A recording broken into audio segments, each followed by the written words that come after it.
Halo teman-teman, bantu channel ini untuk berkembang ya. Klik tombol subscribe dan jangan lupa untuk like and share video ini. Terima kasih dan selamat mendengarkan.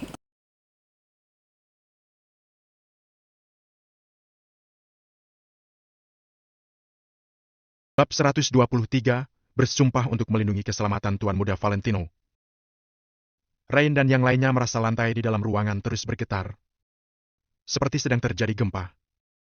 Meskipun Rain sudah dibutakan oleh nafsunya, dia tetap takut mati. Jadi, pada saat terjadi getaran, Rain langsung melepaskan Angel dan berlari keluar begitu saja. Kalau kamu tetap berada di pabrik terbengkalai ini pada saat gempa, maka itu sama saja dengan mencari mati. Pada saat ini, terdengar suara teriakan yang keras. Rain, aku sudah datang. Di mana Angel? Suara teriakan ini sangat keras, bahkan terdengar seperti sedang marah dan cemas. Seketika, langkah kaki Rain berhenti, lalu Rain tertawa dengan keras. Sedangkan Angel yang hampir pingsan segera menengadahkan kepalanya untuk melihat ke arah luar pintu. Pada saat ini, air mata Angel kembali mengalir. Meskipun Angel harus membuktikan dirinya tidak dilecehkan dengan mati, Angel juga tidak meneteskan air mata. Namun, setelah mendengar suara Valentino, Angel pun tidak bisa menahan emosinya lagi. Angel tahu kalau Valentino akan datang menyelamatkannya karena Valentino sangat mencintainya. Valentino tetap datang meskipun sudah tahu kalau terdapat jebakan di sini. Meskipun Angel merasa kalau Valentino sangat bodoh, dia tetap merasa sangat terharu. Bruk! Rain menendang pintu gudang sehingga dapat melihat semua pemandangan di luar sana. Meskipun Rain sudah melakukan persiapan mental, dia masih dibuat terkejut oleh pemandangan yang sedang dia lihat sekarang ini. Hanya terlihat di luar ada banyak orang. Ratusan anak buah KRI juga mengepung Valentino dan anak buahnya Valentino. Sedangkan dinding yang awalnya dibangun tinggi, kini sudah hancur. Sekarang Rain baru tahu suara keras tadi adalah bunyi Valentino yang sedang menabrak ke sini bersama anak buahnya. Tembok setinggi 3 meter hancur begitu saja dan bagian depan Mercedes-Benz hancur total. Pada saat ini, Valentino membawa 80 orang, tapi 80 orang itu bukan tandingan dari ratusan anak buah KRI. Valentino serta anak buahnya dikepung di tengah. Satu perintah KRI dan Rain bisa membuat orang-orang itu mati bersama dengan Valentino. Akan tetapi, Valentino sepertinya tidak terlalu peduli. Raut wajahnya terlihat sangat tenang tanpa adanya rasa takut. Ketika melihat ekspresi Valentino, Rain pun merasa sangat marah. Valentino, kamu benar-benar berani datang! Teriak Rain sambil menggertakkan gigi. Di mana Angel? Valentino malas berbasa-basi dengan Rain. Sekarang masalah itu sudah terjadi, jadi harus ada hasilnya. Jika Rain berani turun tangan pada Angel, maka jangan berharap Valentino akan mengampuni Rain. Rain menjawab dengan tidak sopan. Hehe, Angel masih menunggumu. Aku juga menunggumu datang untuk melihatku meniduri Angel di depanmu. Valentino mengerutkan alisnya dengan tatapan dingin. Akan tetapi, Valentino tidak buru-buru mengatakan apapun. Karena sekarang Angel berada di tangan Rain, jadi Valentino tidak berani bertindak gegabah. Valentino, jangan pedulikan aku lagi, cepat pergi. Aku tidak apa-apa. Teriak Angel dengan sisa tenaga terakhirnya. Hati Valentino tergerak, Valentino segera melihat ke dalam gudang. Rain tersenyum, lalu Rain menyampingkan tubuhnya agar Valentino bisa melihat Angel. Pada saat ini, jaket Angel sudah terkoyak sehingga bisa melihat kemeja putihnya. Rambutnya Angel terurai dengan berantakan dan darahnya terus mengalir dari dahinya. Melihat Angel yang seperti itu, hati Valentino terasa sangat sakit dan marah. Ketika melihat Angel yang seperti ini, Valentino pun memastikan kalau Rain belum sempat melakukan sesuatu padanya. Akan tetapi, hal ini masih belum cukup untuk menenangkan amarah Valentino. Rain, hari ini aku akan membunuhmu. Valentino menggertakkan giginya dengan rasa benci.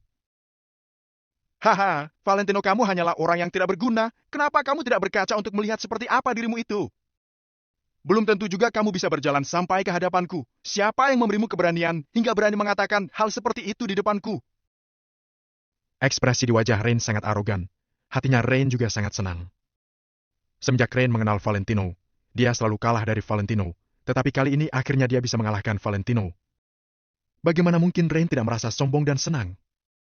Benar-benar merasa sangat senang sampai memandang rendah semua hal. Angel, tunggu aku. Aku akan datang menyelamatkanmu. Teriak Valentino kepada Angel, lalu berjalan ke dalam. Aha! Dasar pria tak berguna. Hari ini, aku akan memperlihatkan apa yang dinamakan perbedaan kekuatan. Kairi, hajar mereka dan tahan Valentino. Aku ingin meniduri Angel di depan Valentino, agar Valentino merasakan perasaan lebih baik mati daripada hidup. Rain sudah gila, seperti binatang buas yang menatap Valentino dengan ganas. Oke. Teman-teman, waktunya telah tiba untuk yang mau mengambil uang dan naik jabatan. Tangkap mereka! Seru Kak Eri, lalu Eri melambaikan tangan yang penuh dengan tato menyeramkan itu. Tatapan mata Valentino sangat dingin, Valentino mengatakan satu demi satu kata sembari berjalan ke depan. Siapapun yang membantu Rain hari ini akan mati! Awalnya Kak Eri dan yang lainnya tercengang. Tak lama kemudian mereka tertawa dengan keras. Beraninya kamu bersikap sombong hanya dengan puluhan orang tak berguna ini. Teman-teman, kubur mereka. Perintah Kak Eri. Ya, hajar mereka. Tak lama kemudian, Kak Eri dan ratusan bawahannya menyerang ke arah Valentino. Anak buah Eri terlihat sangat kejam karena mereka membawa senjata dan mereka terlihat sangat antusias. Mereka tahu siapa yang akan menang dalam peperangan banyak melawan sedikit. Rain berdiri di anak tangga depan pintu sambil menatap Valentino dengan ekspresi sombong. Rain ingin melihat apakah Valentino bisa sampai ke depannya atau tidak. Rain ingin membuat Valentino merasakan perasaan putus asa dan tidak berdaya. Karena aku ingin membuat dirimu mengerti kalau kamu hanya pria tak berguna. Ujar Rain sembari tertawa. Kedua belah pihak mulai bertarung di dalam gudang terbengkalai. Bersumpah untuk melindungi keselamatan Tuan Muda Valentino! Teriak Rizky sembari mengangkat tongkat besi di tangannya untuk memukul seorang pemuda. Bersumpah untuk melindungi keselamatan Tuan Muda Valentino! Sekelompok pengawal berbaju hitam berkata dengan kompak, lalu mereka semua mengeluarkan bayonet bersegi tiga dan mulai melindungi Valentino. Semua senjata yang dipakai oleh pengawal berbaju hitam adalah bayonet bersegi tiga. Meskipun tidak sepanjang tongkat besi itu, kekuatan pisau itu lebih hebat daripada tongkat besi. Kalau menusuk dengan tepat, maka akan menjadi sebuah lubang. Dor, dor, brak, brak. Seketika, kedua belah pihak bertarung dengan sengit. Anak buah Valentino membentuk sebuah lingkaran untuk melindungi Valentino di tengah. Valentino maju selangkah demi selangkah ke hadapan Rain dengan ekspresi tenang. Rain dengan penuh keterkejutan menyadari kalau ratusan anak buah Kak Eri tidak bisa menyentuh Valentino. Bagaimana bisa ratusan orang tidak bisa menembus pertahanan dari beberapa puluh orang ini? Para pengawal berbaju hitam Valentino telah dilatih dengan baik, juga dilatih secara profesional. Jadi, para pengawal ini bukanlah orang yang bisa dilawan oleh para preman ini. Bab 124, berlututlah di hadapanku. Setiap pengawal setidaknya bisa bertarung 1 lawan 3 orang. Rizky bahkan lebih berani. Dia langsung berhadapan dengan 8 orang sekaligus. Kak Eri sangat terkejut. Ternyata komplotan Valentino sekuat ini. Jelas mereka bukan pengawal biasa. Kehebatan bertarung mereka ini jelas tidak bisa dimiliki pasukan biasa. Kak Eri tiba-tiba merasa takut. Apa mungkin Valentino ini punya latar belakang yang kuat? Namun, bukankah Rain bilang Valentino hanya seorang mafia lemah? Kalau dia tahu Valentino memiliki latar belakang yang kuat, seberapa banyak pun uang yang Rain berikan padanya, dia juga tidak akan berani datang. Kak Eri tiba-tiba teringat satu hal. Tadi waktu Valentino dan yang lainnya datang, mereka semua mengendarai Mercedes-Benz hitam, semuanya mobil yang sama, yaitu Mercedes-Benz 320. Hampir 80 orang, setidaknya perlu mengendarai 20 mobil Mercedes-Benz hitam. Seberapa banyak uang yang harus disiapkan untuk memiliki mobil sebanyak ini? Mana mungkin orang biasa bisa mengendarai 20 mobil Mercedes-Benz? Sejak kapan pengawal bahkan bisa naik mobil Mercedes-Benz?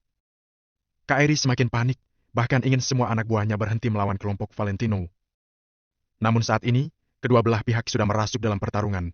Mereka tentu saja tidak akan berpikir begitu banyak lagi. Meski sekarang Kak Eri memberikan perintah, sepertinya suaranya tidak akan terdengar oleh mereka. Kak Eri kalut, sepertinya sekarang sudah tidak ada jalan keluar lagi. Satu-satunya cara adalah menahan Valentino di sini dan langsung membantainya. Dengan begitu, bahkan meski Valentino sungguh punya latar belakang yang kuat karena tidak ada bukti, dia juga tidak akan disalahkan. Begitu terpikir akan ide ini, Kak Eri menjadi kejam. Dia langsung menarik pemuda di sebelahnya, lalu bergegas menuju Valentino.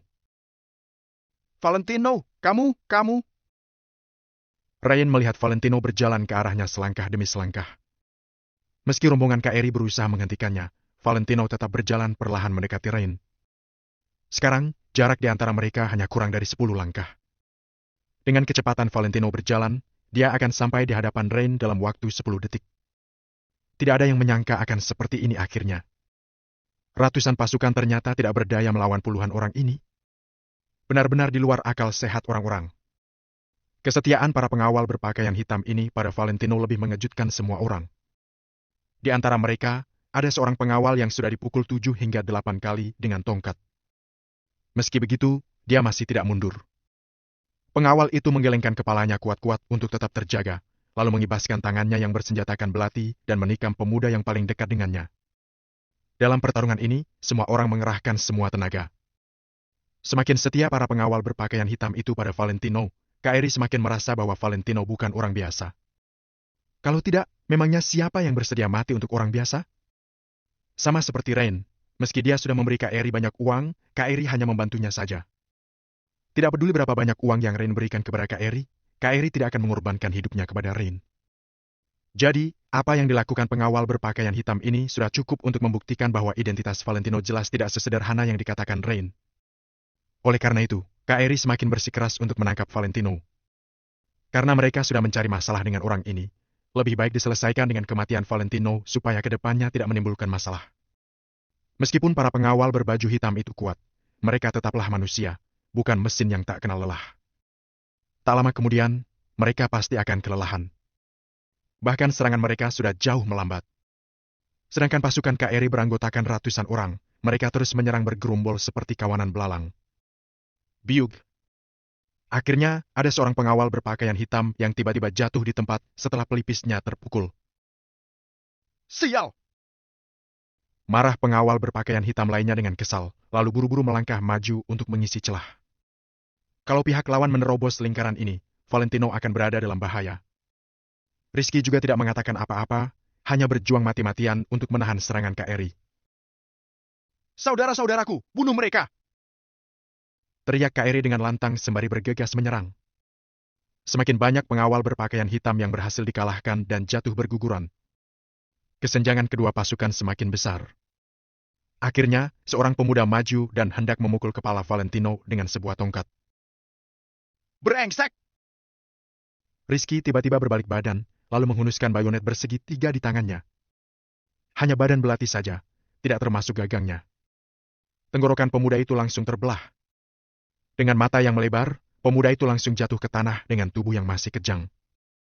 Semua orang tiba-tiba menghentikan gerakan mereka. Setelah berjuang begitu lama, ini pertama kalinya ada orang yang mati di tempat. Dari penampilannya, jelas pemuda itu tidak bisa bertahan lagi. Di saat yang sama, komplotan Kak Eri mulai menyusut takut dan berniat mundur. Bagaimanapun juga, sebagai manusia tentu saja mereka takut mati. Nyawa mereka tidak sebanding dengan janji baik dari Rain. Uang memang benda bagus. Meski bisa mendapatkannya, mereka juga harus bisa menikmatinya. Saat semua orang tercengang, Valentino berjalan menghampiri Rain. Valentino! Berhenti! Teriak Rain dengan panik. Dengan situasi seperti ini, dia sadar ini semua sudah melampaui perkiraannya. Dia tidak pernah membayangkan bahwa pengawal di sekitar Valentino akan begitu kejam. Mereka adalah pembunuh berdarah dingin. Semuanya berubah drastis dan membuatnya kewalahan. Sekarang ini, dia menjadi sangat panik. Bagaimanapun juga, dia yang mencari masalah terlebih dahulu. Kalau masalah ini sampai ketahuan oleh pihak atas, pasti dia yang akan menjadi target utama. Sebenarnya Rain hanya membual saja saat mengatakan dia yang bertanggung jawab. Jangankan dia, bahkan putra keluarga nomor 1 di kota Neo saja belum tentu mampu. Jadi sekarang, Rain benar-benar panik. Rain, sudah kubilang, hari ini kamu akan mati. Detik berikutnya, Valentino mempercepat langkahnya, lalu menyerang Rain. Rain yang terkejut langsung berbalik, lalu berlari ke dalam rumah dan meraih Angel. Diam di situ! Kalau kamu maju selangkah saja, aku akan membunuhnya.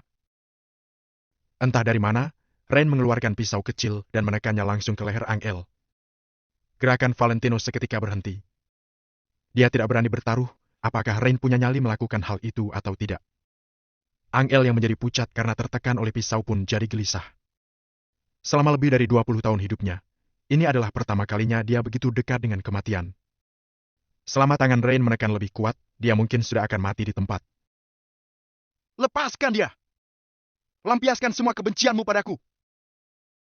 Valentino menggertakkan giginya sambil menatap Rain. Aha! Dasar sampah! Bukannya kamu suka membual? Ayo, lanjutkan saja bualanmu itu. Ujar Rain sambil tertawa terbahak-bahak. Sekarang Angel ada di tangannya, jadi dia bisa mengendalikan semuanya. Kecuali Valentino tidak peduli lagi dengan keselamatan Angel. Namun, mana mungkin? Kalau memang begitu, dari awal Valentino tidak akan datang ke sini. Valentino tidak mengatakan sepatah kata pun. Rizky dan yang lainnya tetap di luar sambil menatap Valentino dengan khawatir. Tanpa perintah Valentino, mereka juga tidak berani bertindak gegabah. Aku akan memberikan apapun yang kamu mau. Saat ini, Valentino harus berkompromi dalam menghadapi Rain. Mudah saja. Kamu berlututlah di hadapanku.